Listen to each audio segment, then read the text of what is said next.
तो hello guys, मेरा नाम है ऋषभ और आप देख रहे हैं ऋषभ एक्सप्रेस। तो अभी हम लोग स्टूडियो है, तो अभी हम लोग आए भैया के साथ, तो हमेशा आता हूँ। तो आज हम लोग आया चाचा के साथ, चाचा को स्टूडियो दिखाने आए हैं। और मेरे भाई।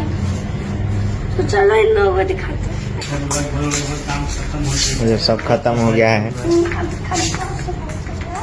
ये तो हमने देखा होगा, और अभी हम लोग इनको दिखाते हैं। ये किचन है अपना,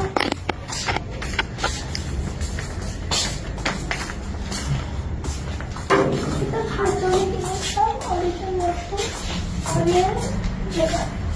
थोड़ा बहुत साफ सफाई बाकी है, उसके बाद टोटली कंप्लीट हो चुका है। तो ऋषभ आज अपने चाचा को स्टूडियो दिखाने लाया है। अभी जा रहे हैं अंदर, अंदर से दिखाएंगे।